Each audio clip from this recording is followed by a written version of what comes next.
What else do we got? What else do we got? We got some interesting stuff to get into today. I'm beefing yet again.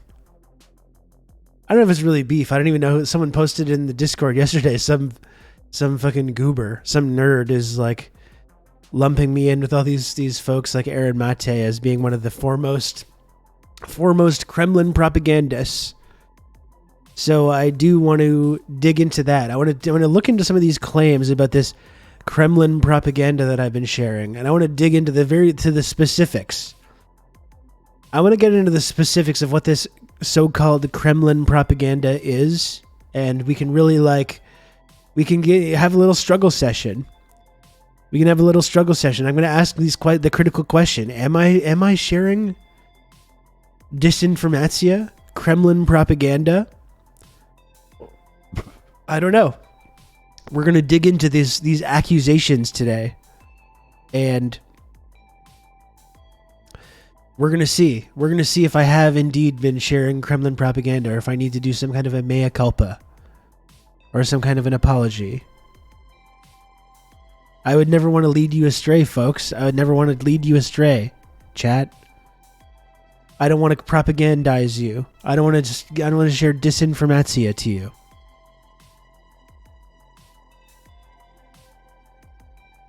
Rob, do be retweeting them Z memes, though. I mean, first of all, how many fucking times do I have to say Putin bad?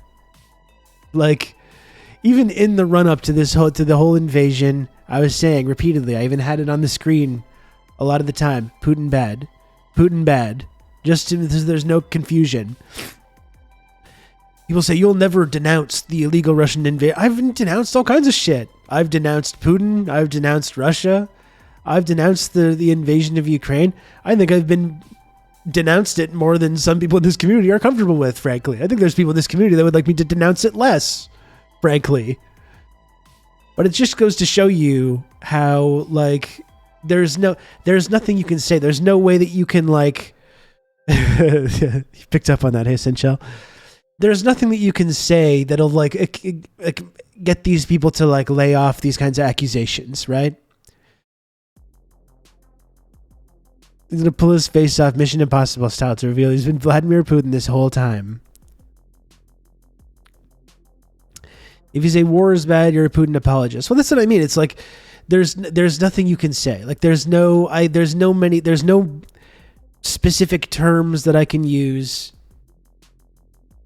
to couch this kind of analysis that's going to like deflect any of these kinds of accusations about Kremlin propaganda. Like there's no, like I don't know what the fuck else I'm supposed to do. I'm going to get Putin bad tattooed on my goddamn forehead. Is that what's going to make these people feel better? You know, like how many times do I have to say it? Like I've said it over and over and over again. But it's just not enough.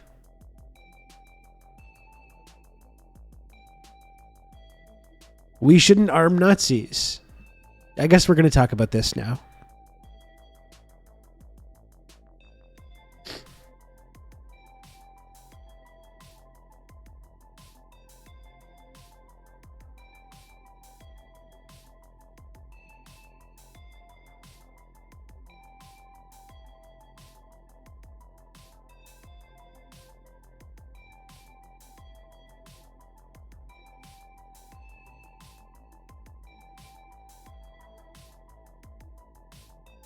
Can I center that? Is that better?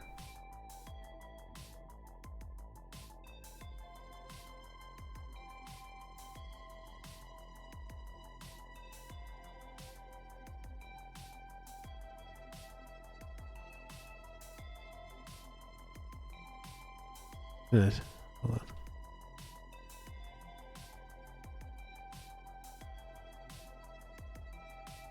on. Okay. That's good.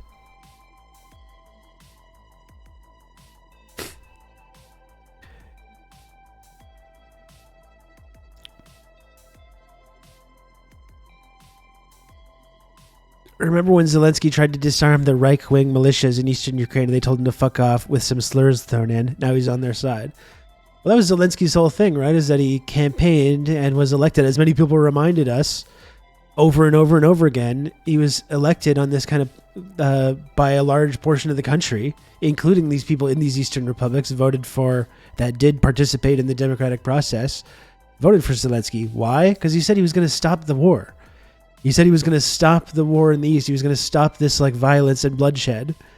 And it turned out, once he got put in that position, that's actually not a possibility. You're actually not allowed to do that.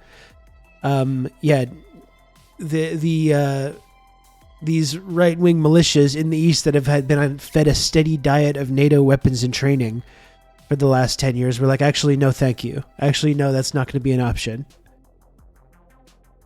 And then you saw NATO continually push and build up this conflict until it exploded. And Zelensky was trying to, till the day that it happened, was trying to prevent it from happening, to his credit. And just like that obviously was not an option.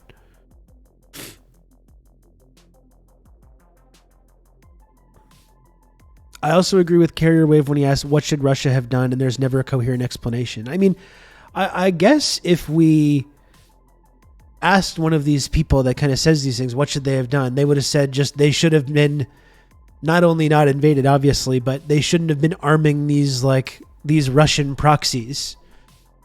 It's weird how you can say like, well, Russia's arming these proxies in the East, but when NATO is arming the other side of that, you can't say, well, this is a proxy war.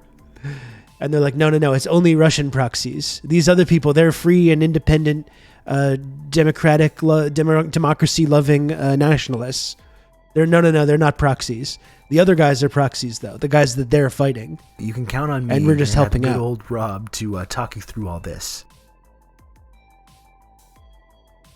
Nerbos, thank you very much for the 4 months of Prime. Thank you, Nerbos.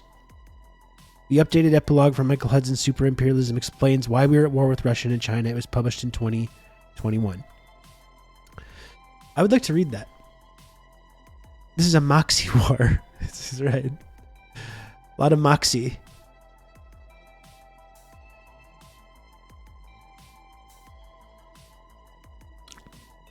If you don't mind, folks, I'm just going to go blow my nose. I'm going to go blow my nose. I thought I was way less sick than I still am, apparently. I'm going to go do that. I'll come back and we'll get into this shit. One sec.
Hello.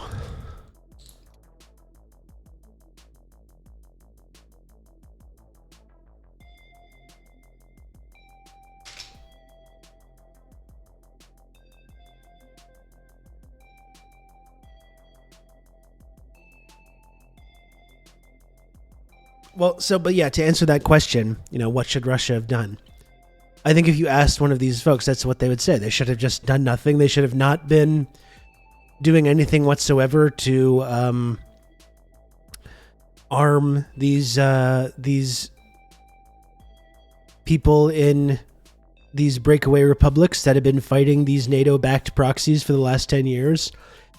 They should have just sat back while Ukraine just openly became like a pro-NATO, pro-EU kind of country. This former ally of theirs, yet another former ally of theirs that has now been flipped and has been absorbed into this explicitly anti-Russian defensive alliance.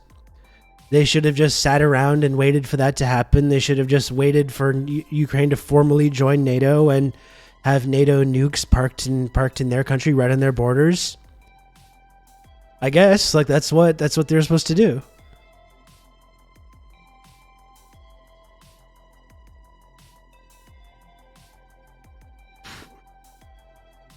To what extent did Russia support? They definitely should have taken. Shouldn't have.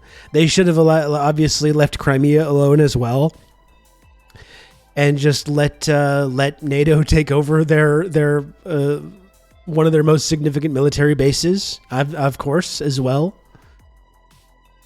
You know, I guess that's what if you ask these people, that's what they should have done. Don't forget losing any sort of trade with Western Europe, for sure. Yes.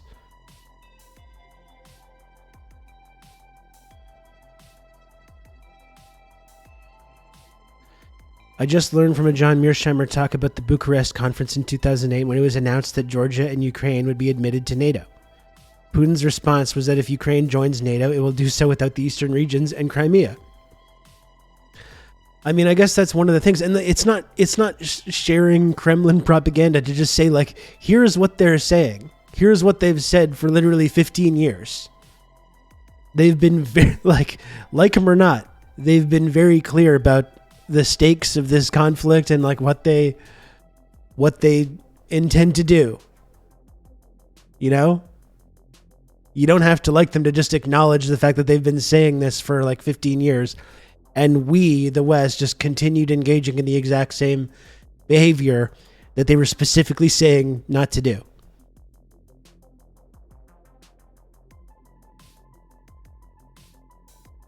Guy stabbed after asking assailant, what are you going to do, stab me? It's a little bit about that, yeah. Everything they say is inherently propaganda. That's right, and even just like acknowledging what they say, you're just sharing their propaganda.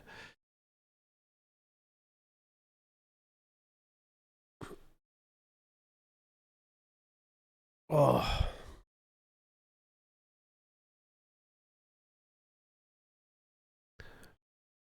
The U.S. was hoping that this conflict would bring Russia down and divide Russia and China, not bring them and other countries closer together. I mean, that's been the kind of amazing thing, right? To see all these kind of things totally backfire. Every single effort that they've made to try and use this to destabilize them has just totally backfired. And that's another thing as well, because like they've talked before, you talk about the Bucharest conference and the idea of Ukraine and Georgia joining NATO.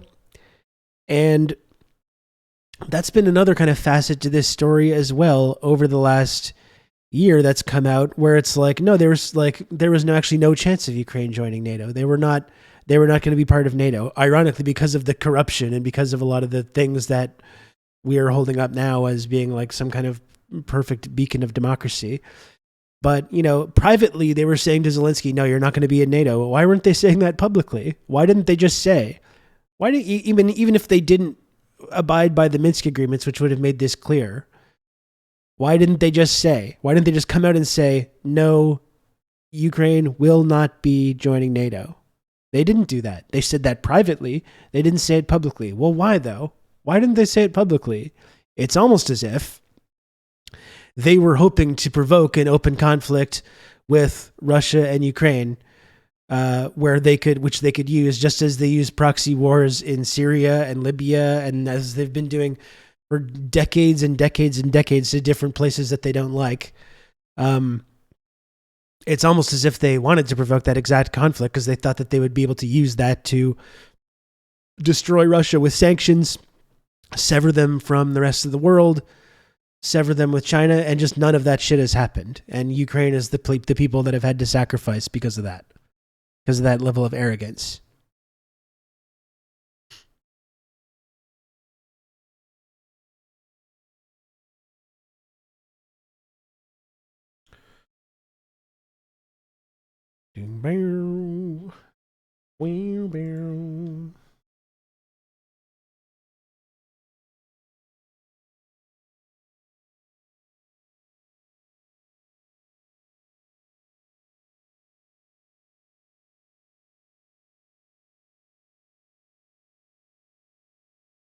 So I'm just catching up on some of the Discord chatter there. Almost as if they've done this countless times before. It do be like that, don't it? Anyway, we can take a look at this tweet that someone shared. Pretty remarkable stuff. From Vincent Artman.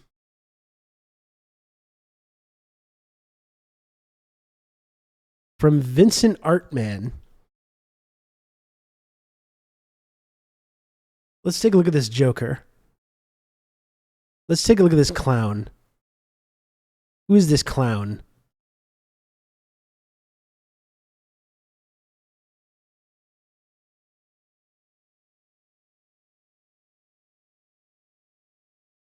Vincent Artman. You know what? More like Vincent Fartman, if you ask me. Thank you, Twitch. Twitch 6935. Vinny Fartman. That's right. To be an enemy of America can be dangerous, but to be a friend is fatal. And there's no greater example of that than Ukraine. And all these people like Vincent Fartman here who claim to care about Ukraine, exactly like they have encouraged Ukraine, as Mearsheimer said, to be led down the primrose path to get fucking wrecked, which is exactly what's happened, exactly what Mearsheimer said was going to happen. And not only that, like when the war is over, hopefully that'll be soon. And obviously, it's not, Ukraine is not going to look the same anymore after that. When this war is over, the idea, as I've been saying before, is that the western part of Ukraine is going to be some like beautiful democracy, is just completely false on its face, right? It's going to be this like completely hollowed out husk that these big American and Western multinationals are going to come in and get all to do the rebuilding. All labor protections have been destroyed. It's going to be this like fucking failed state Western colony. Even after the war is over, it's going to be a fucking disaster. If anyone thinks that this is going to be like a great situation for people in Ukraine, in the beautiful, free, pro-Western democratic side.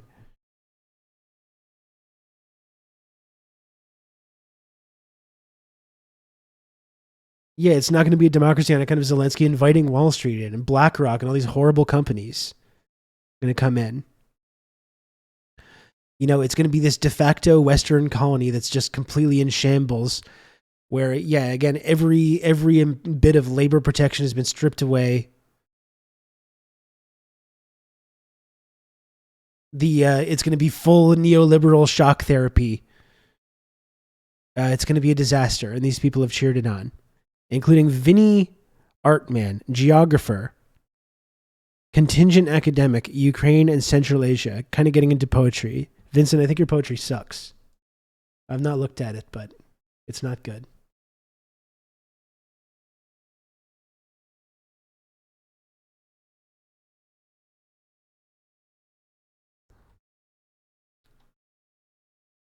So I don't even know who this fucking guy is.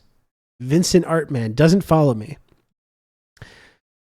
Says, so let's look at some of these accusations that he's throwing around here. Like Iraq was successfully converted to a democracy. That's right. It's just great now. Everyone's got phones now, so it's better basically. Basically, the Friedman model from Pinochet's Chile all over again. Exactly. So here's what he says. He says, Russian documents literally recommended pushing a trio of propaganda points intended to justify dismembering Ukraine and shitbag propagandists. Look at this fucking guy. Hold on a sec.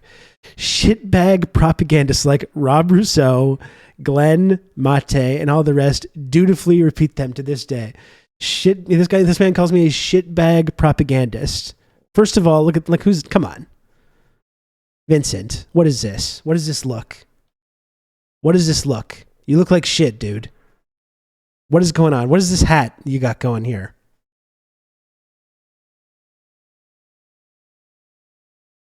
What is this? What are you going to get? One of those stripy turtlenecks and one of the cigarette holder things?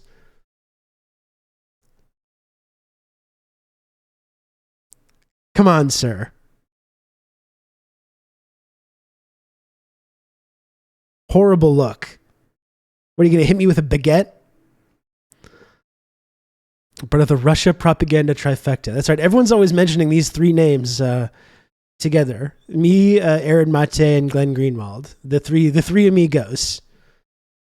I found my beret and glasses. Yeah, he's wearing a beret. My two news sources, Rob Rousseau and Glenn Greenwald. Oh, that's a good Pepe Lodane. Very nice. Vincent Artman. So let's take a look at this, though. I want to dig into these claims. Trending in Canada, noodles. Hey, boy, that's content that's tailored for me. I want to dig into some of these claims here, all right? This trio of propaganda points intended to justify dismembering Ukraine. I don't know what this is actually from.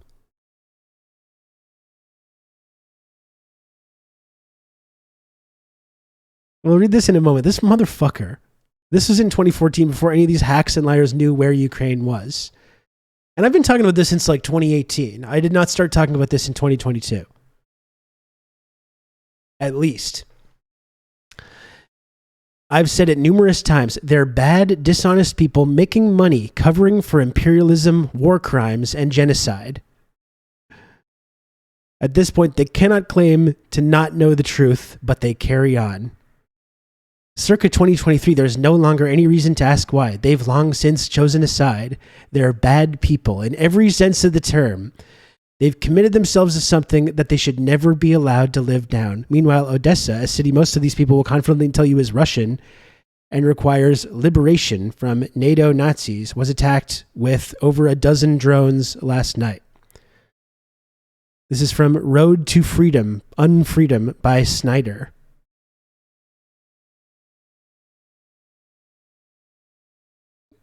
These Russian documents.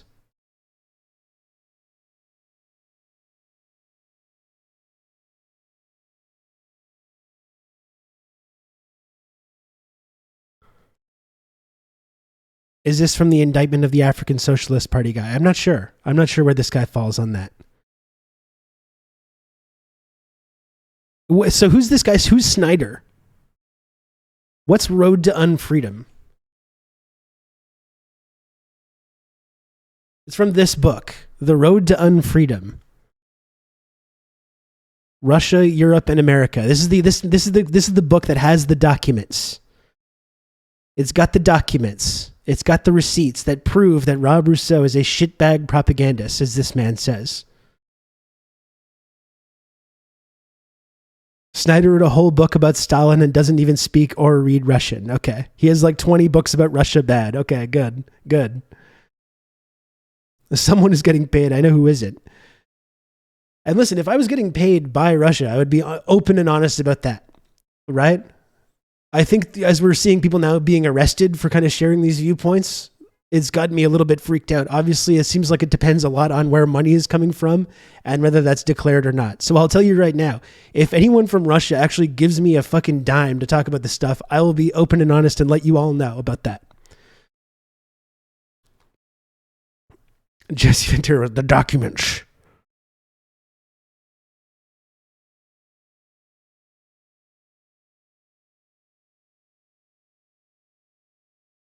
A brilliant and disturbing analysis, which should be read by anyone wishing to understand the political crisis currently engulfing the world.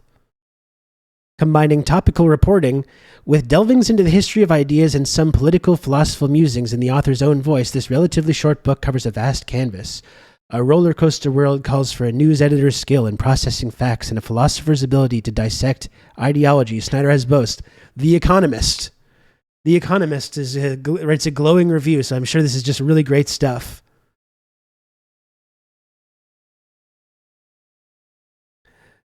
If The Economist is saying it's good. Oh, good.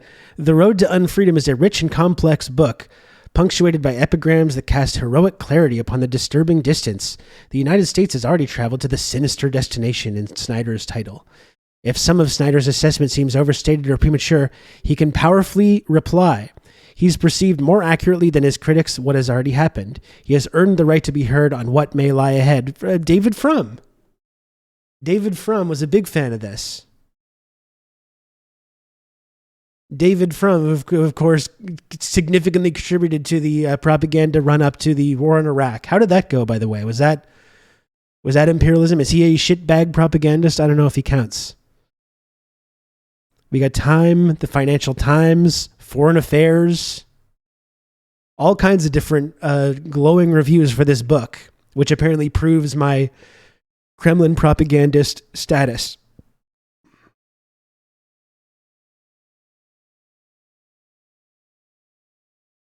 Grover Furr's Blood Lies. is pretty much a refutation of Snyder's book Blood Lands, which is about the crimes of the USSR, Stalin against Ukraine, etc. I think the fixation on Stalin in Ukraine is interesting as well, right? When you consider the way that, like, after this process, which is a class struggle, and after this process where, like, people, these powerful landowners refused to go along with this collectivization process, and obviously that led to big problems for them and others. I don't think anyone would deny that. After that time, though, there's several decades of period where Ukraine is a very important ally of the USSR, where this standard of living was increased drastically. Labor protections, women's rights, literacy, land reform, all these things happened, which made life significantly better, regardless of whatever that bumpy process was of transitioning into socialism, which, as we know, can be a violent process. Regardless of whatever what happened in that process, though, after the process took place, there was no more famines. There was a huge increase in people's quality of life.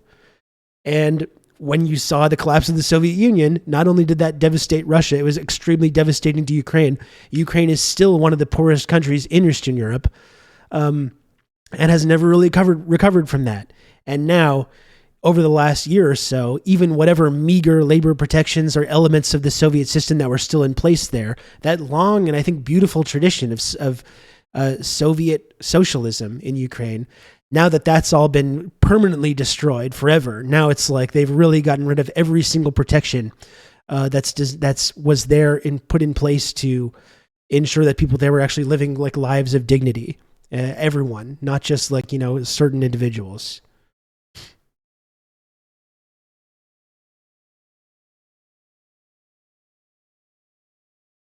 Oh, I know this guy. I had an acquaintance who is tied up in the Ukrainian-Canadian Congress. Recommend this book to me. Oh, good. Yeah. One of Snyder's awards, 2012, Praken International Literary Award for Truth About Holocaust and Stalinist Repression, honorary mention for Bloodlands, Europe, between Hitler and Stalin. The whole, like, again, as we've talked about before, it used to be, frowned upon to perpetuate this, like, double genocide theory about the Soviet Union and the Nazis. That used to be correctly known as Holocaust revisionism, but now, of course, that's just become like just common knowledge. It's just become common knowledge. It's just become like the main understanding that we have of the Soviet system, that they were just as bad as the Nazis. And if you ask a lot of these people, they'll tell you worse. They'll say it's actually even worse, considering the ways that they've contributed to the rehabilitation of fascism in Eastern Europe and elsewhere. That used to be like frowned upon, though. It used to be frowned upon to perpetuate this double genocide theory. That was a widely acknowledged form of Holocaust revisionism. And now it's just like this, it's gospel to these people, and sharing this idea of Ukrainian repression and the Red Famine and all this bullshit. I mean, that's part of it. So yeah, if this guy's already in these documents that he's discovered to accuse me of being a Kremlin propagandist, is already off on, I think, a shaky ground, considering the way that this particular author has contributed to this this normalization of Holocaust revisionism and perpetuating this double genocide theory, which this fucking loser clearly believes in as well.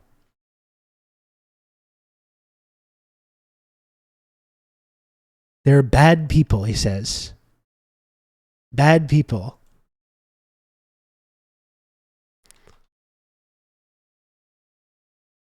Vincent, this is a bad look. Someone needs to be honest. Someone in this man's family or friends needs to be honest about this. Yeah, I know the beret makes you feel really like artistic, and it's like your own interesting thing. It's not a good look, though. It's not a good look. Do you and Glenn want to go bowling this weekend? Yeah. Thank you, Sophisticated Pills. Yeah.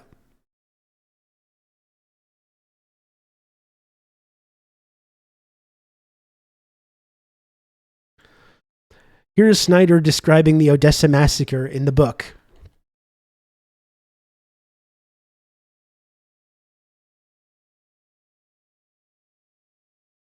The next day, pro-Russian and pro-Ukrainian groups fought on the streets, both sides armed, the pro-Ukrainian side more numerous. People on each side threw Molotov cocktails when some of the pro-Russian fighters withdrew to a building known as the House of Professors. The battle of Molotov cocktails continued there. The building caught fire, killing a number of the pro-Russian protesters. Yeah.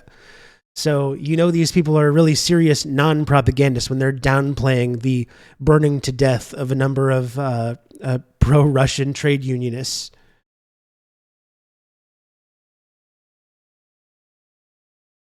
Anyway, sorry, I'm a little salty about this. I don't appreciate being called a bad person or a Kremlin propagandist by these motherfuckers. Like, it's actually, I guess I can have it as like a badge of honor or whatever, but it's very frustrating to me that my analysis, which is based in just a basic material understanding of the facts of what has happened, at least over the last 10 years and over the last few decades since the collapse of the Soviet Union.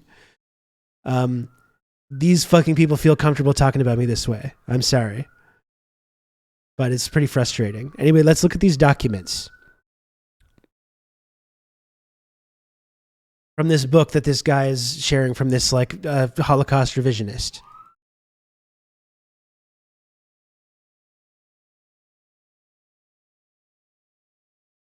So who knows? Yeah, the building just caught fire, just mysteriously caught fire. Well, that's what the people say about that, is that like the people inside the building set it on fire themselves, like by accident. They accidentally burned themselves to death when they were trying to throw Molotov cocktails on peaceful Ukrainian nationalists, right?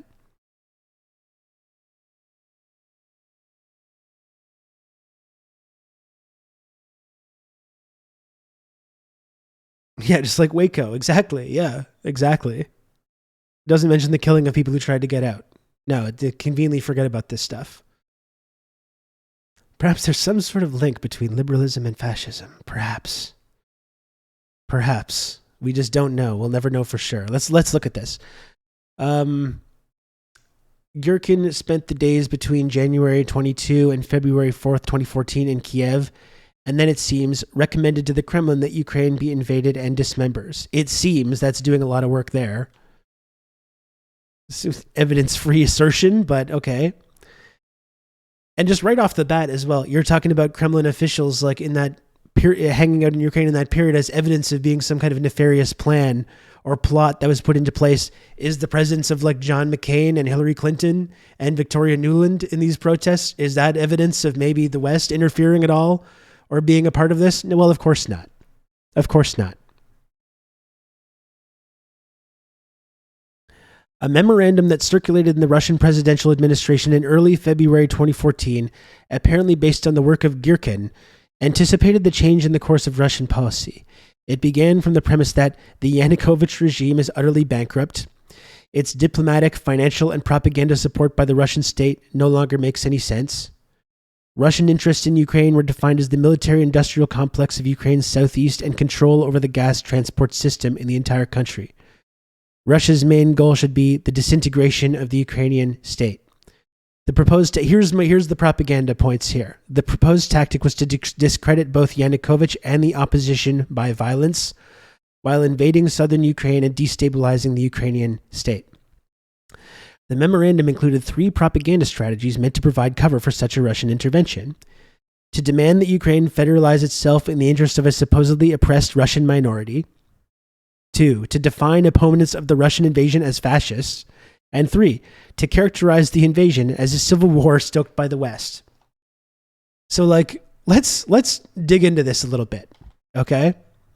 Let's dig into this.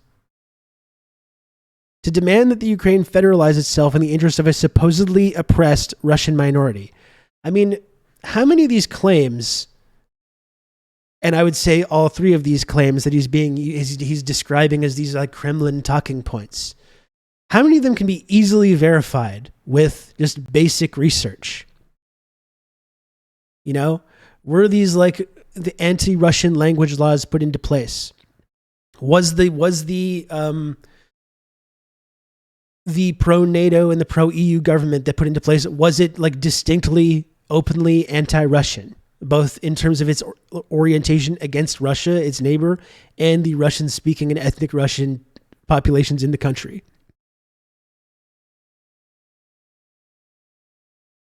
Like there's been plenty of talking and research and news stories that has covered this, right? This is not like some wacky idea that's just they're inventing out of nothing. The idea that ethnically Russian people and Russian-speaking people, from the time that this new government was put into place, was that these like this anti-Russian alignment was a big part of that. I mean, there's been plenty of documentation on that. One bigger way, and this is the thing, like what you're saying here, anything they say and put in their propaganda must be inherently false. And you see it's the exact same strategy that was employed against the Soviet Union, which just shows how this whole like Russophobic, like anti-Russian element in our foreign policy establishment never had anything to do with socialism. I mean, that was a convenient excuse because the USSR and socialism was a threat to like the economic status quo.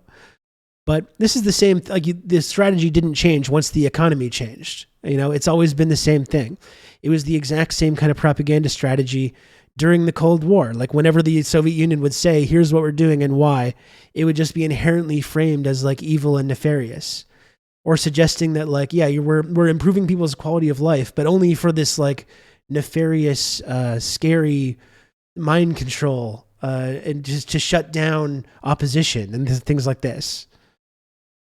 You know, it's always been the same thing. So even when they say like, here's exactly what there are reasons for doing this, it's just taken as a given among these people that all these things are lies that are being maliciously employed in order to disguise their like evil, nefarious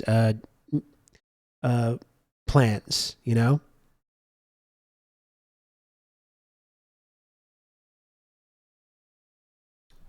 But this is interesting, though. To demand that Ukraine is supposedly oppressed Russian minority, supposedly doing a lot of heavy lifting there, to define opponents of the Russian invasion as fascists. So again, you saw the same thing with Evan Dyer the other day, saying the same thing. The fantasies about Nazis in Ukraine, just these total fantasies. Or suggesting that defining opponents of the Russian invasion as fascists. And like, how much more evidence do these people need that this is like not some kind of fantasy? I mean, again, we've talked about the numerous reports in all kinds of mainstream media outlets over the last 10 years that talked about these neo-Nazi militias in Ukraine.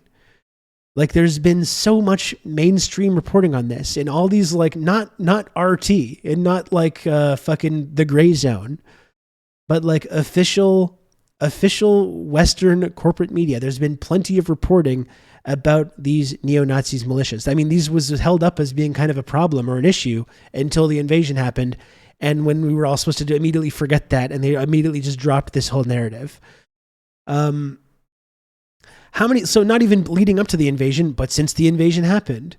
And every fucking time we've seen NATO share these posts, every time one of these like political officials or military people, they do a story about it in Western media, every fucking time there's a Sonnenrad patch, there's SS imagery, there's the UPA flag, there's the pictures of Bandera in the background. How many examples has there been of this? Dozens. There's been dozens of examples of this over the last year, to the point that it's like, it almost seems intentional. Like it almost seems like they're just like, well, what are you going to do? Like, it's been this nonstop flow of every fucking time that there's been, you know, imagery or interviews of people that are in the military establishment or the political establishment. Every fucking time there's Nazi iconography are part of it, or at least iconography. I mean, as much as people try to separate the idea of like the UPA being different from the Nazis, they carried, like when you talk about Bandera, the UPA, all this stuff, they helped carry out the Holocaust. They were fascists. They committed genocide against Jewish people, against Polish people. This is like a well-documented historical truth, which is amazing too. It's like these people hold up the Holodomor and like Stalinism as being this horrible crime against people in Ukraine, but they're able to whitewash these Ukrainian nationalists that literally committed genocide against hundreds of thousands of Jewish people and Polish people with the Nazis. That's okay, right? This famine that happened during this collectivization process, that's this permanent red stain that shows just how evil of a regime the Stalin regime was and the Soviets were. but literal actual Nazis that were killing Jewish people and Polish people and contributing to the Holocaust, and were literally in SS divisions, that doesn't have the same kind of level of permanent red stain for these people, right? And in fact, they downplay these things and pretend that it doesn't exist, or frame it in this as being some kind of like Russian propaganda to suggest this is an issue. If it's Russian propaganda, why is there monuments to SS divisions in Canada? That's my basic question. That's my basic question. Is that is it Russian propaganda that we have monuments to Waffen SS divisions in Canada that helped carry out the Holocaust? Is that Russian propaganda, or is that just a real, genuine, verifiable fact? You know? How much more evidence do these people need? This is what I'm asking. You know? How much more evidence do they need? You've got the historical evidence of the crimes of Bandera in the UPA. You have these modern day Banderites all using the same iconography and imagery. You've got tons of Western reporting on these neo-Nazi militias in Eastern Ukraine for years leading up to this invasion. You've got literal monuments to Waffen SS divisions in Canada, where we have this massive Ukrainian diaspora, including that we specifically sought out these like former SS members and fascists in the post-war period to disrupt our inherently socialistic and progressive Ukrainian diaspora that existed previously. And then you have every single news piece, interview with people involved in the fighting or people in the political establishment, all having this kind of, every fucking time displaying this fascist iconography, you know? And these people still, it's this fantasy. It's this fantasy of fascism in Eastern Ukraine. It's this Kremlin talking point. The idea that anyone that's against Russia is a fascist. Like, how much more fucking evidence do you need? You know?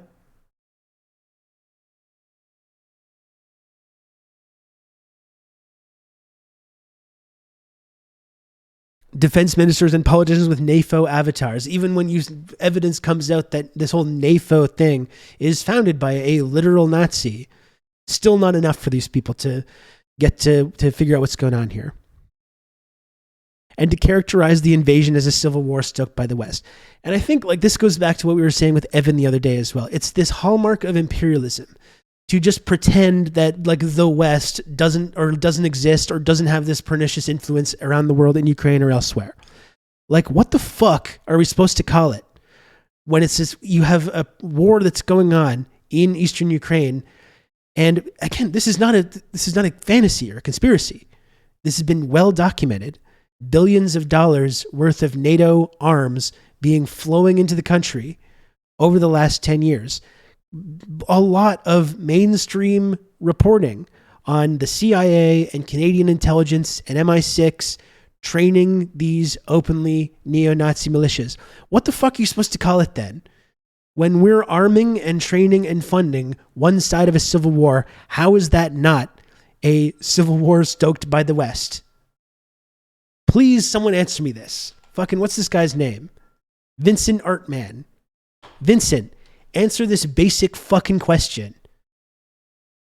You know, what if it's not a civil war stoked by the West, then what is it? When NATO is NATO or is NATO not flowing or pumping billions of dollars worth of arms into the country? Have we been arming and training and funding these neo-Nazi militias or not? There's been lots of reporting on this. So if we are indeed doing that, as much mainstream reporting has covered, how is it not a civil war that's been stoked by the West? You know? By the way, this exact same strategy that we employed in Syria, the exact same strategy that we employed in Libya, the exact same strategy that we've applied all over the world, arming and funding these reactionary proxies to fight and destabilize regimes that we don't like, that we want to get rid of. Someone answer this fucking question.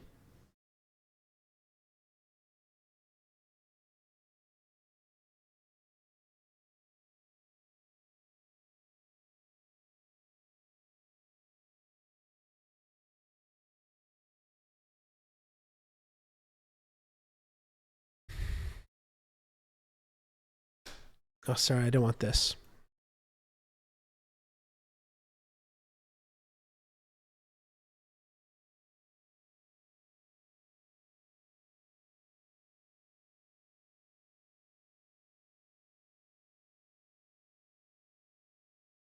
BBC Newsnight.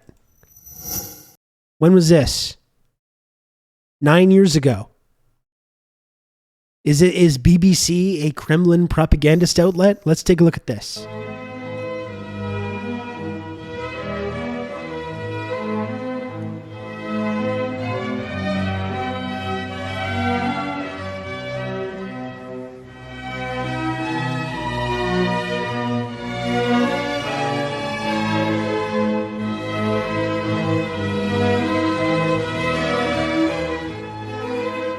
In place of the defiant speeches, the somber strains of Beethoven now ring out over Independence Square.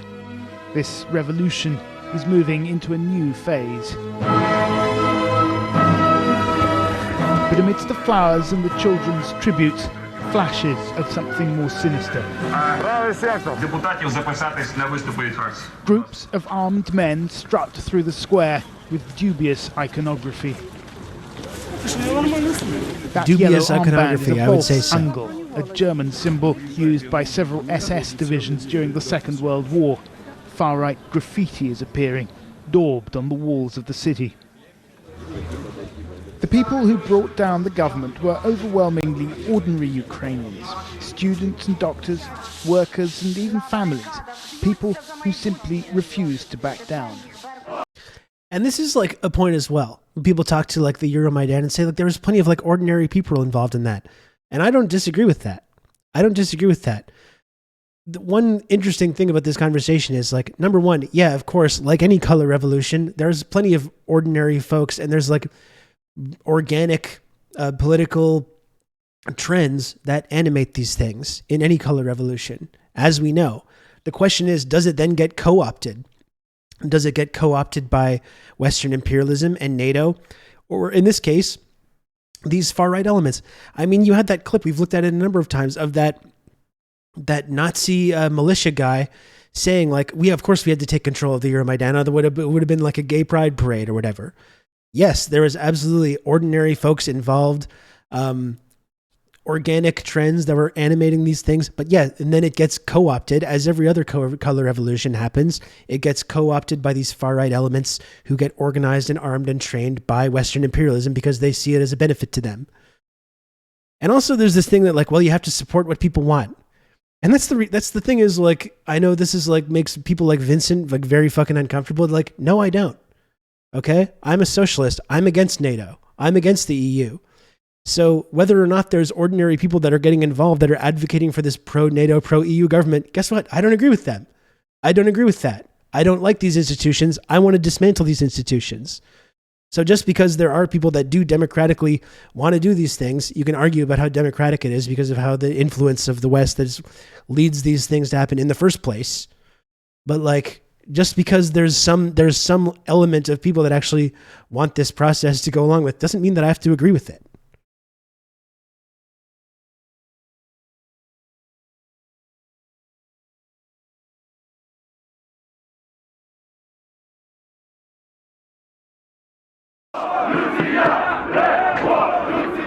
But So this is the question, does it get organised co-opted? And perhaps the most effective were a small number of far-right groups.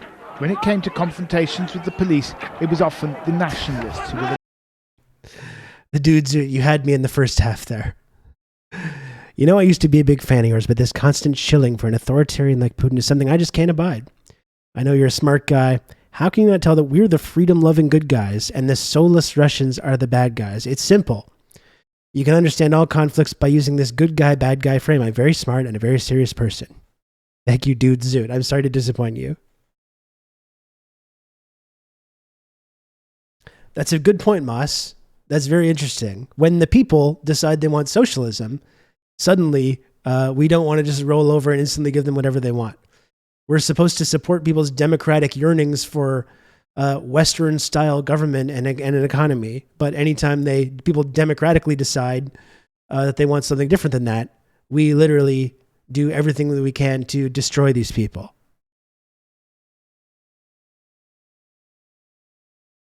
loudest and the most violent.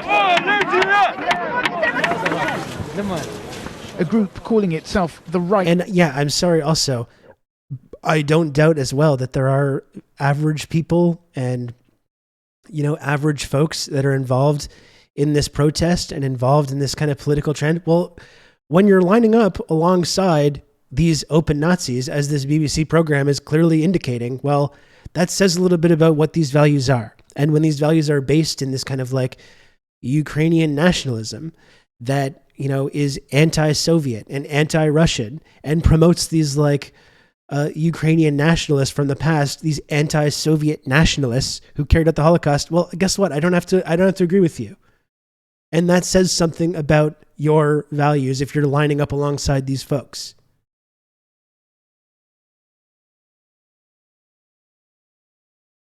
The right sector associated Svoboda got, what, 5% of the vote in the last election. How do you get those people in charge of the country? This is how. Yeah, that's right. And again, it's like people point to the election results as an indication of like, well, it's obviously it's a country that doesn't support fascism. But that's right. I mean, the reason Zelensky got the votes that he did was because people thought he was going to end the bloodshed and end the conflict. And he's only empowered these very people that got such a low turnout in the actual election.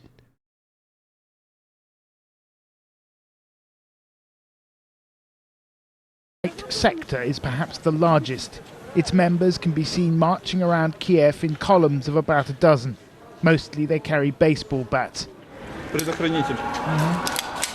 Sometimes they carry guns. We met these men posing for pictures outside the burnt-out remains of what was once their headquarters. I asked them about their political beliefs. Национал-социалистская тематика. Иногда. Sorry, is this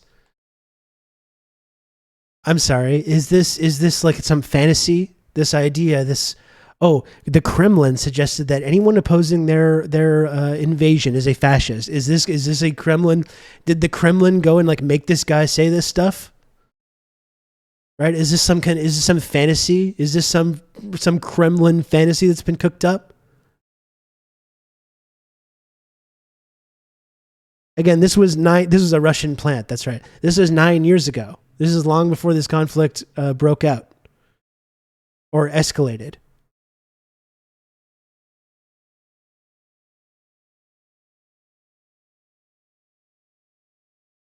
I mean, for the same thing that people say, like, well, you got to listen to what people democratically want.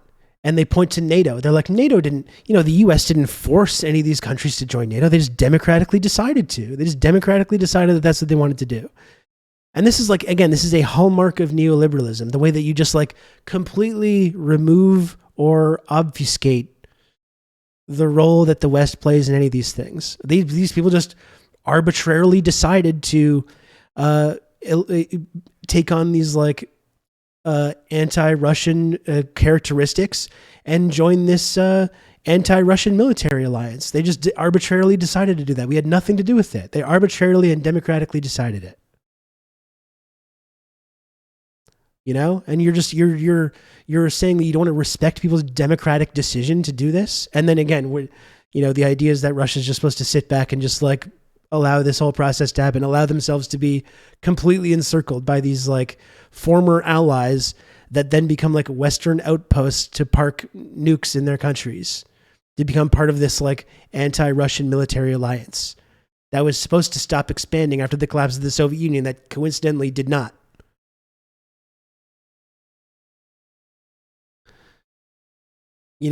And these people say like, the Kremlin said that they would paint everyone that was against them as being a fascist. And it's like, that's enough for those people to just pretend that didn't exist, despite all the like massive amounts of reporting that is like gone along with this. God, it's fucking infuriating. Да, в некоторых людях она есть проступает. Чтобы была единая нация. Но не у всех, это не заложено в основе этой организации, это у некоторых людей есть. А у вас? У меня лично есть. В смысле? Объясните. Мне нравится эта идея единой нации. Я хочу, чтобы нация была единая, чтобы Один народ, одна страна, одна нация. А это подразумевается что? Что Ну, как бы, чтобы чистая нация. Ну, не то, A что clean там, nation. как бы у Гитлера как было. Ну, в своем роде немножко, ну, маленько That's great, buddy. Not like under Hitler. там, как бы у Not Гитлера like under как было. Hitler, Ну, but like in в our own своем way, a роде little bit like немножко that. That's great. Not like Hitler at all, but like, yeah, maybe a little bit like Hitler.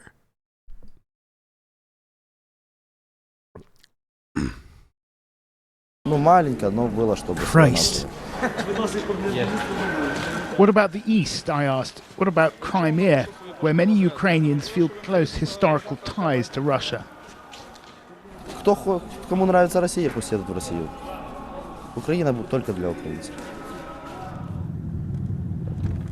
Police have largely disappeared from the streets of Kiev. Law and order is maintained by so-called self-defense groups. Not all hold extreme views, but those who do are often shy of the cameras.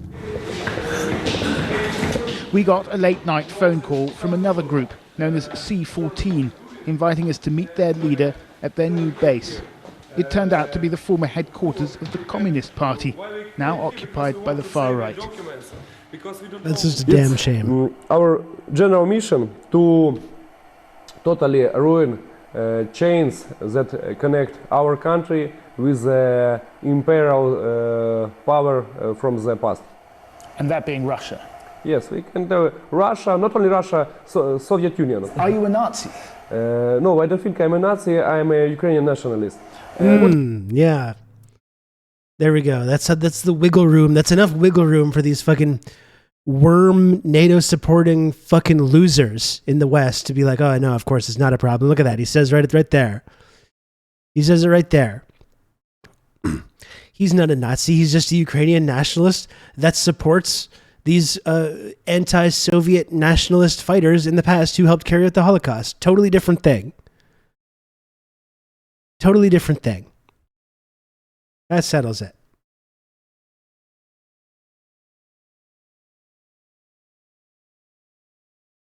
What does that mean?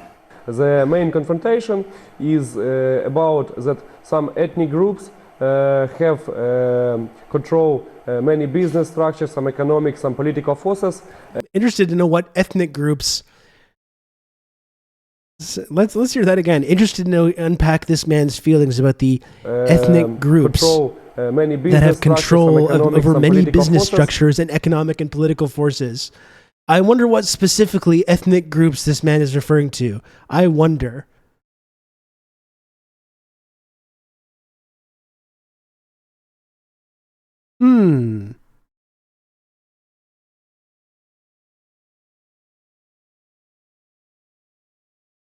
See, he's not a Nazi, folks. As you can see, he's not a Nazi.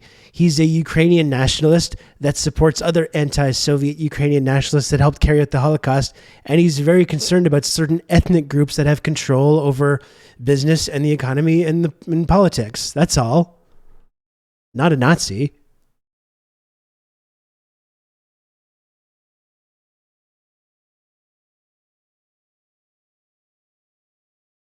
And Which ethnic groups?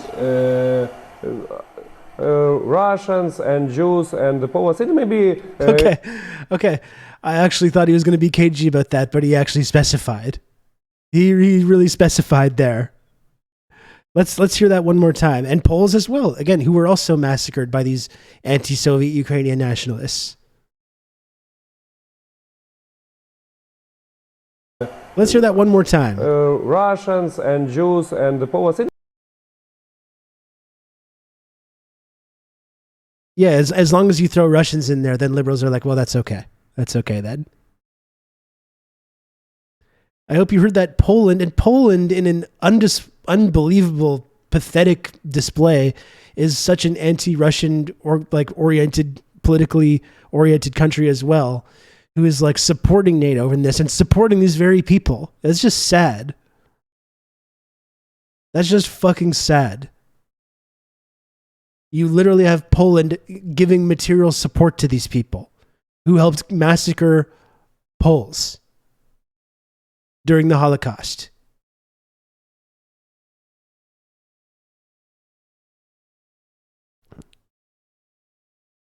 Anti-Sovietism is Nazism. Who do you think? Exactly. And that's the evil rhetorical trick that Western liberals, like this motherfucker that's been coming after me about this, use. By they equate the Nazis and the Soviets. When really we know which side they actually support. And which side they think was worse. They think that they can get away with this by like saying, oh yeah, it's both bad. It's both bad. But anti-communism, anti-Sovietism, that's a hallmark of fascism, which these people support. Which people like Vincent Artman support. This man, Vincent, you support fascism, sir. You do. Get a different hat as well. I'm sorry to fixate on this. You look like shit, dude. Maybe some non-Ukrainian group control a huge percent of some economic or political power. And of course, in this situation, Ukrainian people have... See, you know who else hated Stalin? All these liberals hate him as well. They have something in common, don't they? Some tension between it, and it causes conflicts. Mr. Karas says his group consists of around 200 men. C14 is affiliated with a political party called Svoboda, or Freedom, which now controls 4 ministries in the new government, including the Ministry of Defence. 2 of its MPs were recently photographed brandishing well-known far-right numerology. 1488 stands for the 8th letter of the alphabet, HH, Heil Hitler. We, as Svoboda, in no way espouse Nazism. In fact, we fight against Nazism. For us, Nazism and communism are 2 sides of the same coin. Those are both. You see how they've rhetorically how they've arranged destroyed that. The Ukrainian nation in the 20th century and fought against Ukrainians and killed millions of Ukrainians. The fervour of the revolution That's Holocaust is beginning to revisionism. fade. That's Holocaust revisionism. And again, 2 sides of the same coin, totalitarian ideologies Which destroyed the Ukrainian nation. Millions of Ukrainians, as much as people say like, oh, this man, you're talking about me, this man hates you, he wants Ukrainians to die. He thinks Ukraine is just filled with Nazis. Millions of Ukrainians correctly and very bravely joined the Red Army and defeated fascism. They defeated the Nazis. And again, you can point to this, Ukraine under the Soviet system there was a massive increase in people's standard of living. Of course it wasn't perfect. Of course, there was still poverty. Of course there were still problems. But for millions of people, the serf system was overthrown. Access to literacy, education, healthcare, all these things skyrocketed. Quality of life, life expectancy. All these things skyrocketed under that system and was destroyed. That's what destroyed the Ukrainian state, was after the collapse of the Soviet Union. It became this, once again, one of the most poorest countries in Eastern Europe and incredibly corrupt. Meanwhile, communism was the first ever political force in that region, in that region's history, that embraced, celebrated, and fostered Ukrainian sovereignty and nationalism. As Putin pointed out, in the lead up to this invasion, when he blamed Lenin, Putin, the anti-communist, who blamed Lenin for the fact that he empowered Ukrainian society in the first place and encouraged Ukrainian nationalism.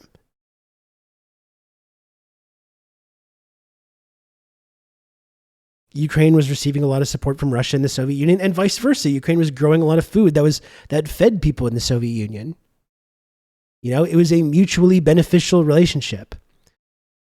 And this idea is talking about, the communists and the fascists were all 2 sides of the same coin, which is just preposterous. And again, shits on his own legacy, shits on the glorious legacy of Ukraine, of being a central cog in that Soviet system, and uniting along with Russians and other countries and other republics in the Soviet Union to defeat fascism.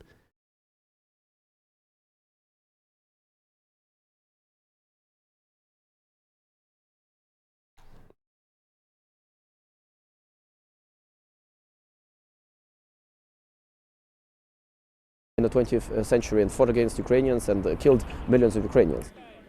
The fervour of the revolution is beginning to fade now. People are starting to move on. But it's clear that it was the radical groups who kept up the pressure on Viktor Yanukovych, and many of... Like, again, this is like, don't take it from me. Don't take it from me. You don't need to look at RT or whatever other Kremlin propaganda you want to talk about. Don't take it from me when you talk about these the political characteristics of these Euromaidan protests, which people frame as being some beautiful democratic movement of ordinary people. They're literally saying right away, these are the groups that kept up the pressure. These are the groups that co-opted this movement, backed by the West, backed by people like John McCain and Hillary Clinton, who showed up. Again, people try to downplay the role that the West plays in this and other events and say, of course, the West had nothing to do with the Euromaidan. It's just this democratic movement in Ukraine. When you've got John McCain and Hillary Clinton and Newland just showing up there, hanging out with the protesters and clearly backing one side of it. And people want to stick their fucking heads in the sand and pretend that this just didn't happen. them feel that this really is their victory. The question is, how much Interesting. power will that give the far right in the new Ukraine? Ukrainian politics is in a state of flux. Different groups Interesting. are jostling for position. Left-wing activists have also taken control of some government buildings, but it's the right that appears to be coming out on top. When the fighting started, they started to attract more and more young people, and then not only young people, but all kinds of persons. Where they were marginal, regarded as marginal previously, now they are seen as being at the core of the protest, and therefore at the core of those who now have a popular Is the legitimacy BBC doing Kremlin to propaganda? make decisions. Is this Kremlin propaganda from the BBC? With their anti-Russian rhetoric, events in Crimea will almost... Oh, the idea that... What did this motherfucker say?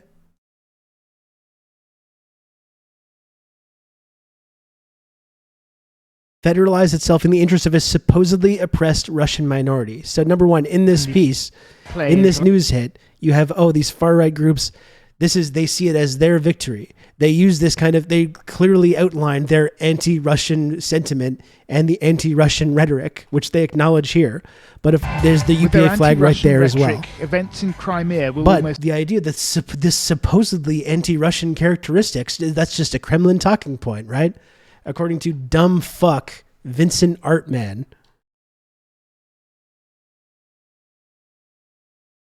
Like, these people have not been shy about this.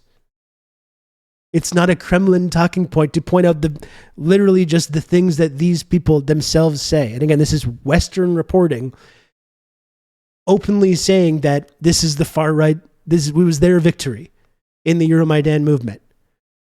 And they have this openly fascist, anti-Russian characteristics. Is that just a Kremlin fantasy? certainly play into the hands of the nationalists. No one knows exactly how strong they are in terms of numbers, but the influence of the far right in Ukraine is growing. Kremlin propaganda.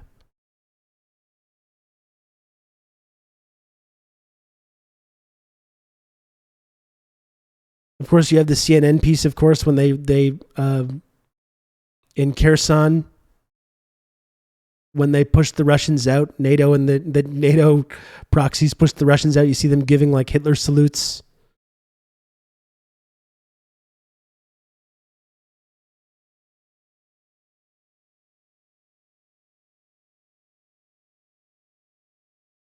Here's 2 years ago. Time. 2 years ago, Like August an odd way to 2019. spend a Saturday, watching the blood sports at a festival for far-right extremists. This was the summer of 2019, and I'd gone to Ukraine to learn more about these groups. From the crowds, one thing seemed pretty clear about them. They weren't bothered by the fact that this event was organized by the Azov movement, a far-right group that has increasingly been linked to violence around the world. The shooter is linked to a 74-page manifesto filled... You see how the blowback has already started. Is this Christchurch? I don't even think this is another violent incident where that was linked to Azov and linked to like this radicalization. This is before Christchurch. The blowback has been going on for years already. with white supremacist rhetoric. FBI agents say he expressed a desire to travel to Ukraine to fight with a far-right paramilitary group. At least one member of an American hate group also trained in Ukraine with Azov Battalion.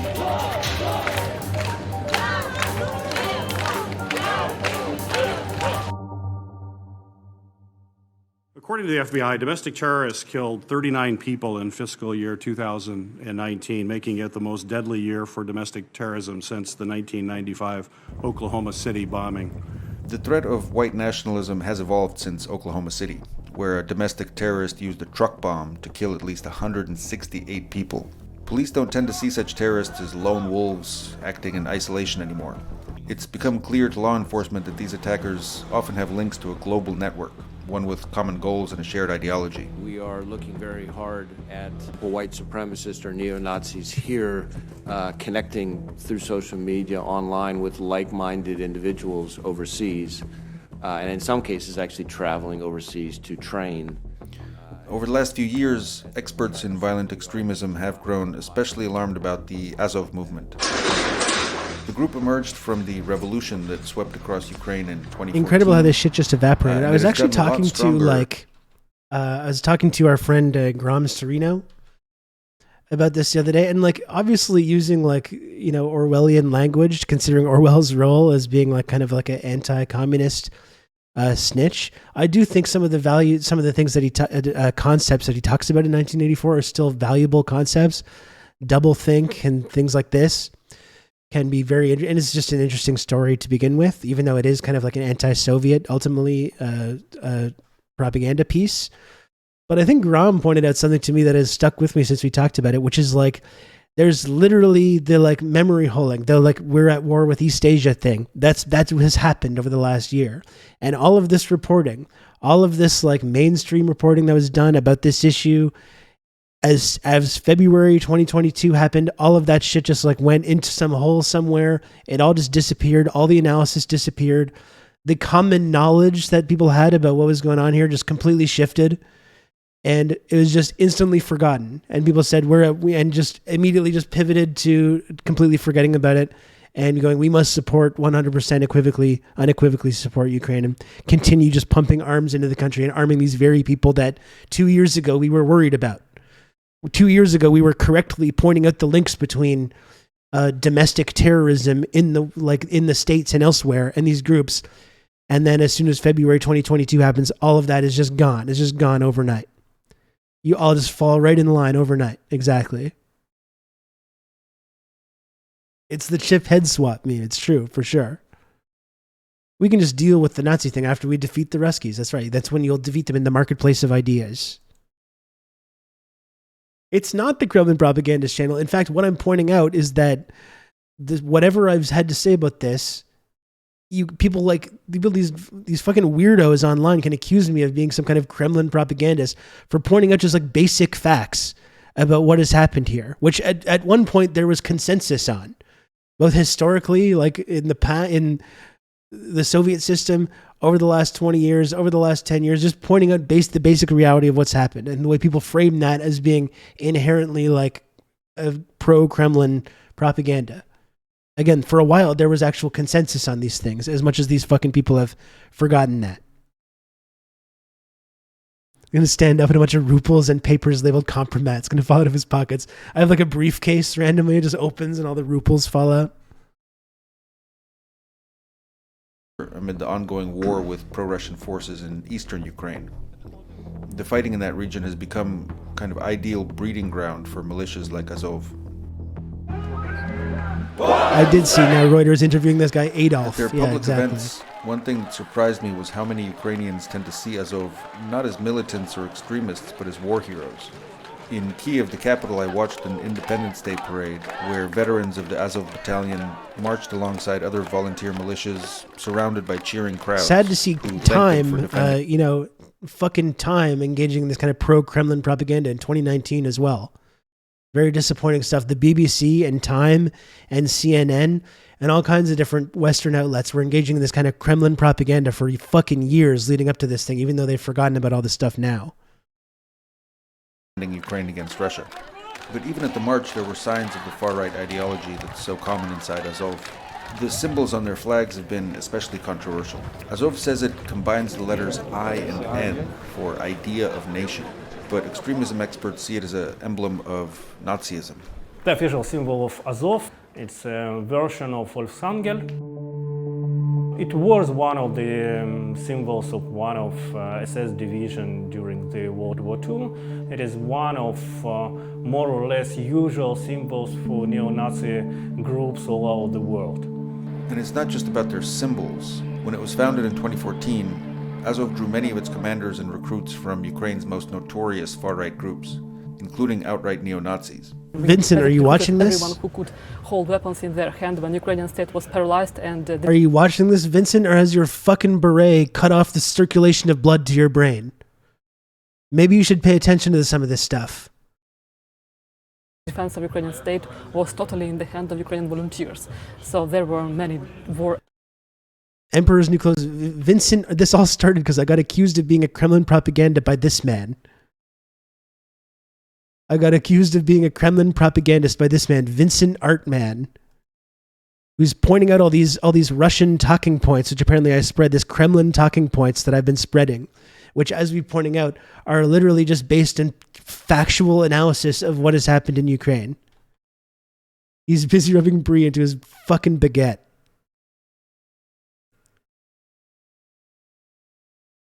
They're bad. This is what this man says about me. They're bad, dishonest people making money, covering for imperialism. Vincent, you're covering for imperialism, sir.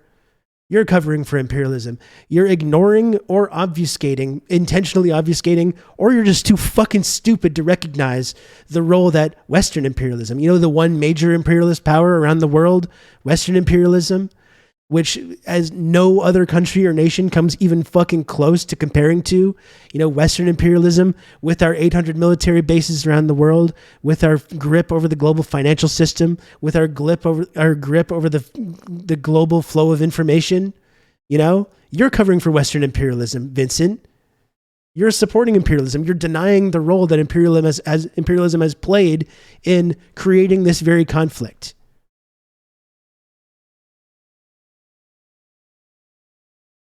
Anyway, that's what started this off.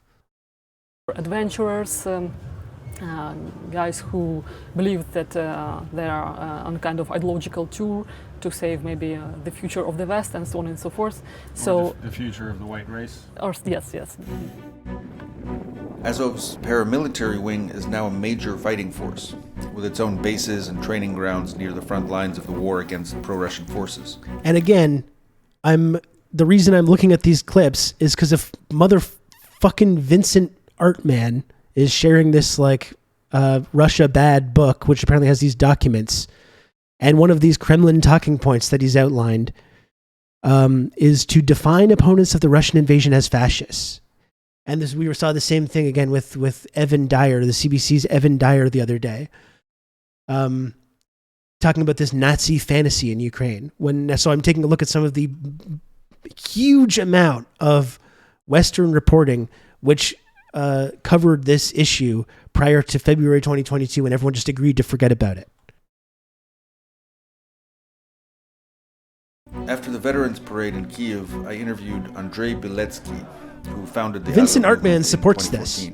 Vincent Artman, who's accusing me of being a bad person who supports imperialism.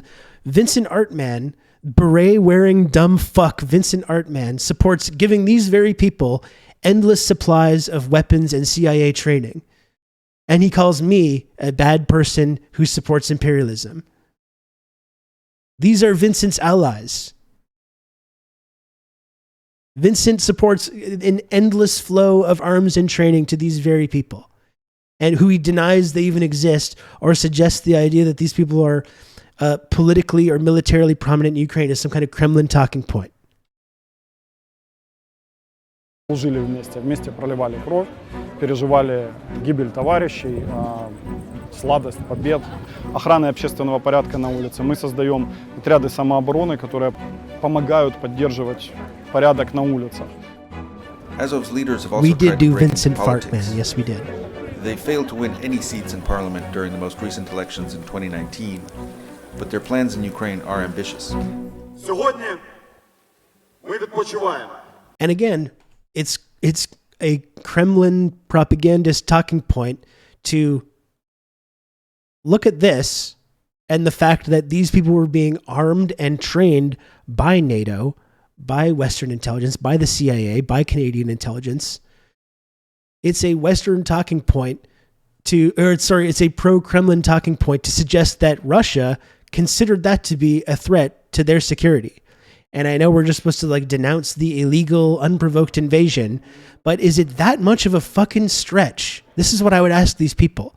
Is it that much of a stretch to suggest that they had a legitimate security concern here? The fact that these people who are openly anti-Russian, who were attacking ethnic and Russian language, Russian-speaking people in Ukraine, and they're being armed and funded and propped up with NATO weapons. Is it that much of a stretch to suggest that Russia viewed that as being a threat to their security and sovereignty? Putin. Thank you, Ross Publica. Thank you for the 8 months of Tier 1. This Vincent has been tweeting about Rob since October. I can't look at it. I'm already enraged just looking at this, so I can't look at this. Apparently this guy's been probably talking about me for a while, so I can't look at that. These are the people that NATO want to give nukes to, including their NATO propagandists like Vincent Artman. Size of the account. Rob Rousseau is a Kremlin propagandist? Wow, I didn't know that. You're telling me now for the first time. He led an amazing life. What else can you say? Whether you agree or not, he was an amazing man who led an amazing life. Thank you, Sophisticated Pills. Thank you, Sophisticated Pills, for the 200 Fred coin. Rob derangement syndrome. You hate to see it. Але навіть відпочиваючи, ми пропагуємо наші нові українські цінності. Бути сильними і сміливими. Бути єдиними і відчувати братерство. You know, I remember when we were against guys carrying around these kind of torches, these kind of torch lit parades. I thought that was supposed to be bad. Remember?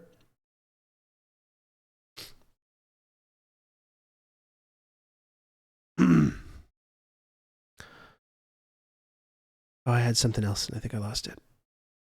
I just mean that, like, yeah, going back to what Evan was accusing me of the other day, saying that, like, international law, right? You fall back on this idea of international law. Well, it's illegal. According to international law, it's illegal to invade other countries, which is true.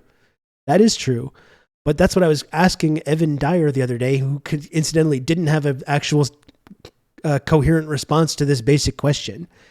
Is it in accordance with international law to train and arm and fund these like openly fascist groups to carry out one side of a civil war in a country around the world from where the funding is coming from? Is international law totally okay with that? Again, if you go back to the invasion, in history starting in February of 2022, and you can say, well, international law says it's bad to invade other countries. And very true. What does international law say about arming and funding and training these Nazi groups in an effort to prosecute a civil war to destabilize their enemy? Is international law totally okay with that? That's my question. What worries officials in the West is Azov's recruitment strategy. It's tried hard to build friendships with far-right groups around the world, especially in the US and Europe.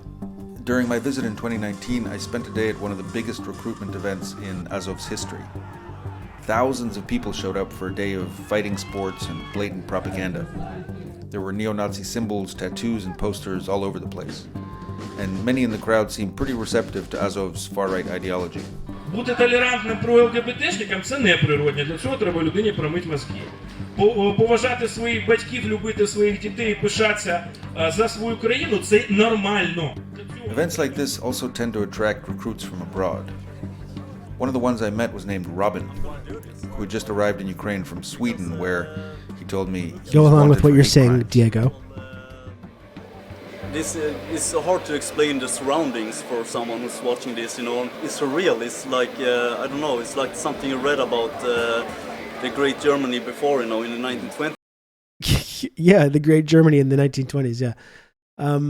What worries me the most is the rest of Europe has huge problems with racism, especially Islamophobia, but our racists and Nazis, in spite of having dictated policies since 9/11, are still not confident enough to admit to what they are. So they're slick and dress nice and speak nice and use euphemisms. Meanwhile, Ukrainian Nazis are so blatant in their fascism, that's not a good sign. Exactly. And this is why this person is like delighted, right? Because it's like it's becoming normalized. They don't have to play these games anymore. Now it's being totally normalized and supported. And you can say, like, of course I'm not a Nazi, I just support Ukraine. And people will say, like, okay, here's your welcome to NATO. Here's your weapons and training. A face tat Swede Nazi that loves great Germany. Pretty interesting stuff, right? This is a revival of the Indo-European soul. And it's all happening here in Ukraine. Afterward, we rode back to the Azov base in northern Kyiv, where Azov commanders had allowed Robin to stay as a potential recruit. We are Aryans, and we will rise again. That's a way of life, you know. And after the war in Germany, we went back to the benches, school benches. But now we will rise again. Are they neo-Nazis as an organization? Making it pretty fucking clear. Have they had neo-Nazis in their organization? I would say look at the U.S. Army, and you would find neo-Nazis as well. Oh, sure, there's Nazis Dave everywhere. is That's the an American excuse that they like to expat fall and U.S. back on. military veteran who has volunteered to help Ukraine's National Guard. Don't worry, America And has he's met a lot of the neo-Nazis too. recruits Yeah, who've we come to know, join buddy. Azov. You only need one of these guys to kind of go home and commit an act of terrorism to then really damage the reputation of Ukraine in the eyes of the world, right? So that's really a risk that Ukraine faces. Do you think they're taking it seriously enough? No, yes. A few weeks later, Robin, the Swede I met at that festival, wrote me that he was going to the front lines to join the fight. With recruits like this, it's little wonder that US officials see Azov as a threat. Experts point out that the pace of white supremacist terrorism has intensified, with new incidents frequently filling the headlines. 22 gunned down at a Walmart in El Paso, Texas, 2 killed near a synagogue in Halle, Germany, 9 more in an attack on 2 shisha bars near Frankfurt, I hope he got what he was looking for as and well. a series of arrests exposing far-right terror plots across the US and Europe. One tally reported an increase of 320% in such attacks in Western countries between 2014 and 2019. Я знаю, я вірю, я переконаний, що ми готові до боротьби, що ми готові бути сміливими і сильними, що ми готові Look, and they're preparing for a battle with Russia, like very clearly. And who was telling them to get ready for a battle with Russia? They're NATO overlords. John McCain and Lindsey Graham. That's not a Kremlin conspiracy. We've got fucking video. We've got video of John McCain and Lindsey Graham talking to these people, being like, yeah, we're going to get you whatever you want. Take the fight to the Russians. You know? This fucking guy can look in this book and say, like, oh, that's just like a Kremlin talking point. It's literally on video. And here they're saying 2 years before the conflict breaks out or escalates, it was already going on, obviously. We're getting ready for this great battle. We're getting ready for this confrontation. But yeah, no, that's not a civil war stoked by the West. No, there's no fascists in Ukraine. It's just a Kremlin fantasy. No, they were not persecuting people that were Russian. No, they didn't have this anti-Russian sentiment. All of this can be disproved with basic research coming from Western official media sources. Christ. Остаточна велика перемога. Слава Україні! Героям слава! Слава нації! Смерть ворогам! Україна! Понад усе! Україна!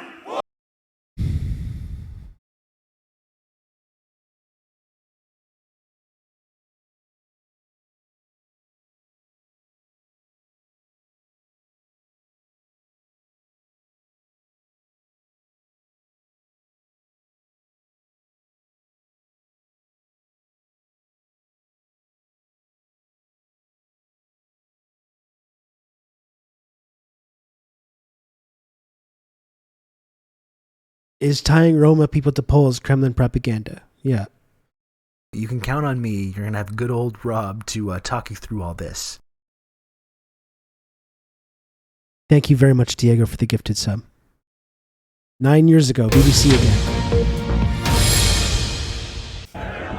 You can count on me. For Ukrainian nationalists, January 1st is Diego, one of the most again, thank you. important days in their calendar. Thank you so much. It marks the birth of Stepan Bandera, the leader of the Ukrainian partisan forces during the Second World War. The rally was organized by the far-right Svoboda Party. Protesters marched amidst a river of torches and signs saying, "Ukraine above all else."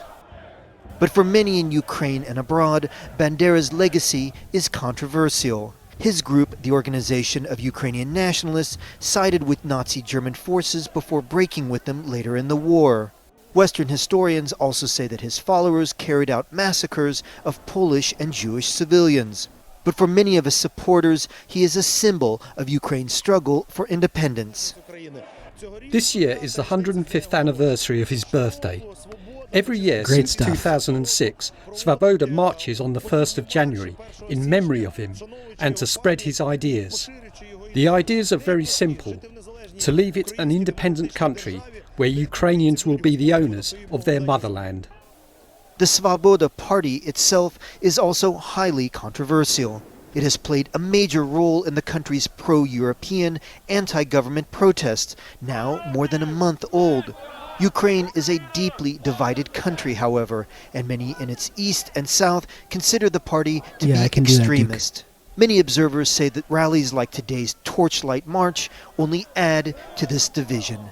David. And again, at all in basically every single, we've seen Chrystia Freeland with carrying that scarf with those UPA colors. At every pro-Ukraine march that we've seen, they've had that UPA flag.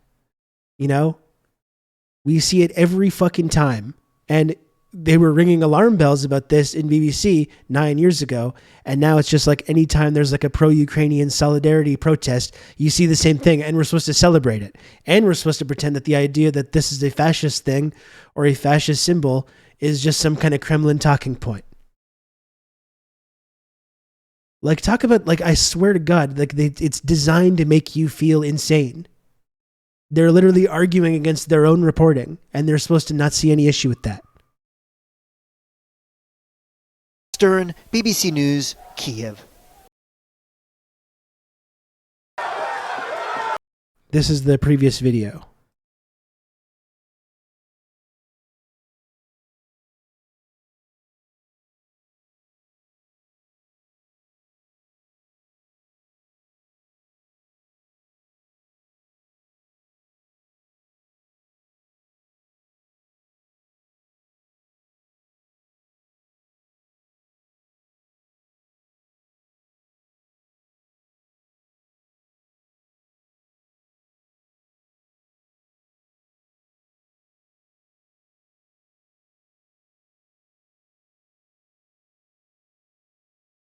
I know there's been CNN reporting on this too.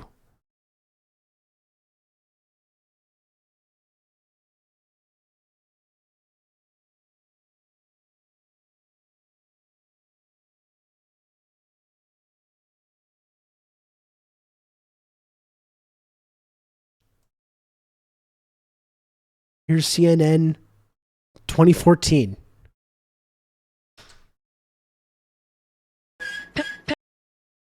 Petro Poroshenko will have a hard time winning back hearts and minds in this city as the people of Donetsk sweep up the 2,500 dead amid warning of full-scale war. It is warning from 10 years ago. debris of their homes and livelihoods.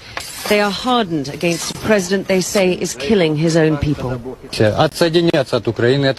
We are Ukrainian, but they kill us, this man says. So we probably need our own country. But people in Kiev, they are not brothers for us. The shells hit these homes days ago, but the tears are still fresh.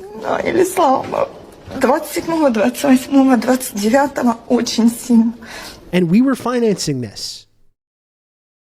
Do you think they were just, what military weapons were they used to bomb these civilians here and kill these 2,500 people? They're using NATO weapons that we were selling to them, that we were giving to them, and using training that we were giving to them. But yes, the idea that ethnically Russian or Russian-speaking people were being persecuted, Kremlin talking point. The idea that this is a proxy war, a civil war being fueled by the West, Kremlin talking point. The idea that there is fascists and neo-Nazis in Ukraine that we were supporting and arming and training, Kremlin talking point.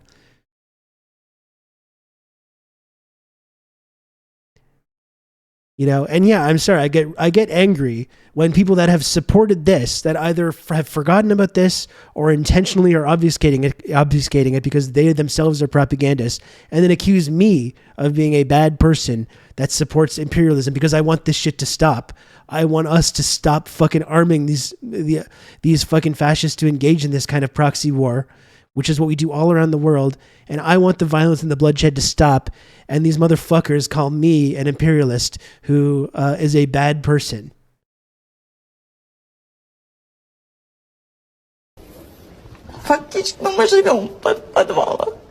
Oh, this is just a Russian proxy, so it's okay. So hard those 2,500 dead people, well, they're all Russian proxies, so who cares? Who cares, right? 2 weeks, especially for 27, 28, 29th. But only today it's quiet. Sorry, I need to go. 2 people were killed outside this block of flats last Wednesday. One of them was a 50-year-old woman, the other a 34-year-old woman. Her husband, who won't talk to us, he says he's in shock, managed to make it down to the cellar with their little child, but she just didn't have the time. And this is a story that repeats itself over and over in dozens of apartment blocks, with civilians being killed by the constant.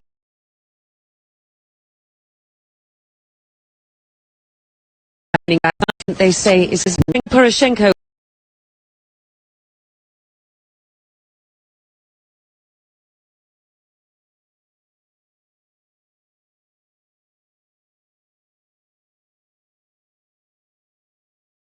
Or again, this screenshot we've seen a lot of.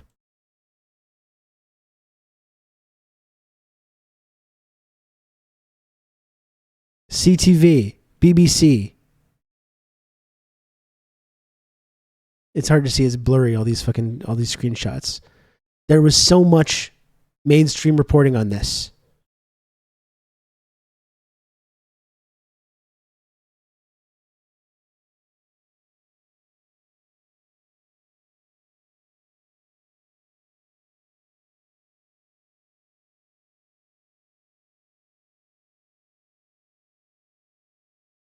But yes, according to these like pro-NATO people in the West, it's a Kremlin talking point to talk about this basic reality of what's been going on. It's upsetting to me. It's upsetting to have to deal with these kind of fucking accusations.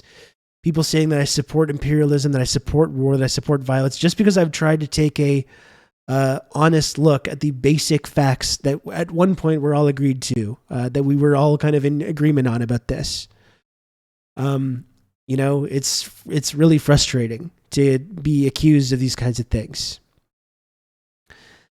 And seriously, I do really, really appreciate everyone in this community that has supported the work that I do on here, and allowed me to continue doing this.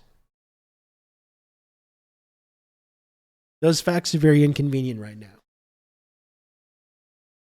Oh man, you know, it's frustrating. I've been a little hot.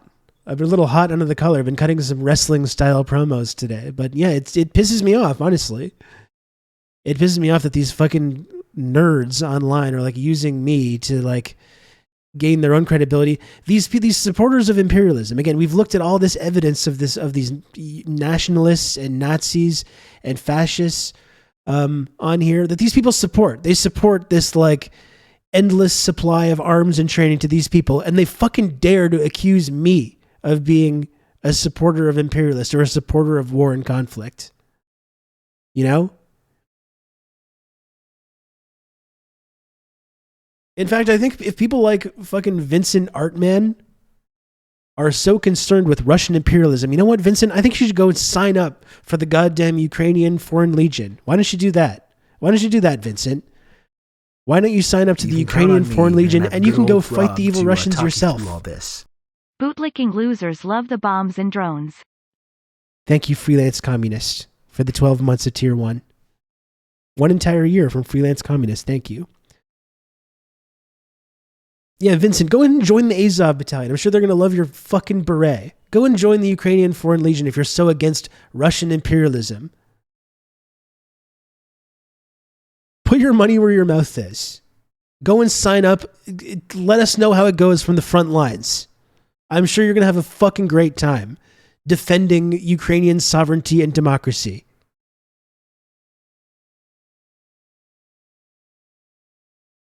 Keep my goddamn name out of your mouth, Vincent. I'm going to make fun of your stupid hat again.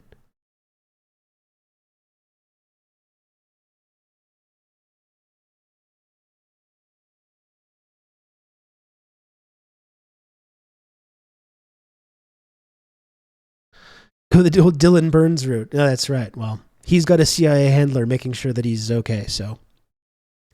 Dylan is nowhere, or fucking Vincent is nowhere near that big of a deal. You get no CIA handler. You get 3 days of training and then shift off to the front lines, Vincent. How about that?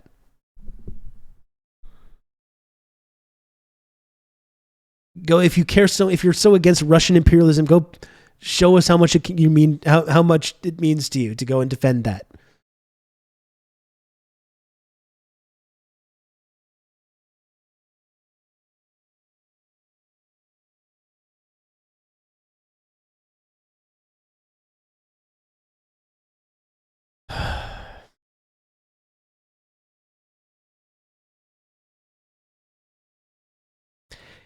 And, you know, as much as this guy, what does he call me?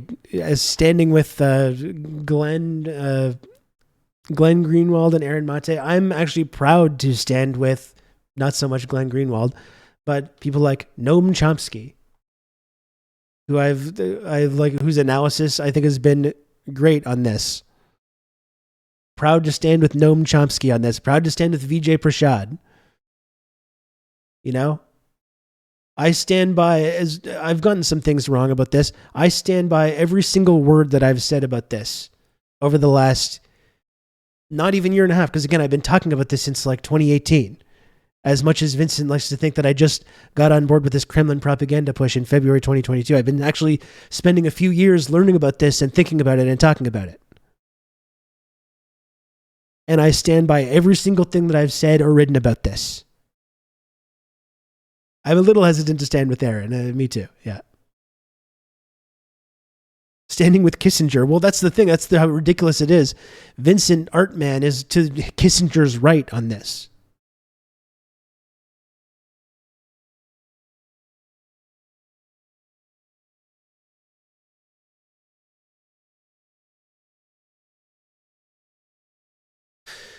And like I said, you know, I said in the run up to this invasion, I've said it over and over, Putin bad, Russia bad. Like, what the fuck more do you want me to say? I've done their precious condemnation of this illegal invasion and all that stuff. Clearly it's not enough for people like Vincent.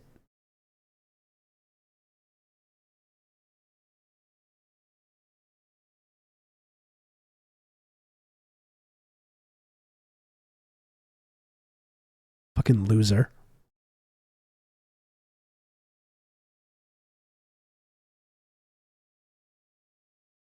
Yeah, you gotta get on your knees and be a lapdog.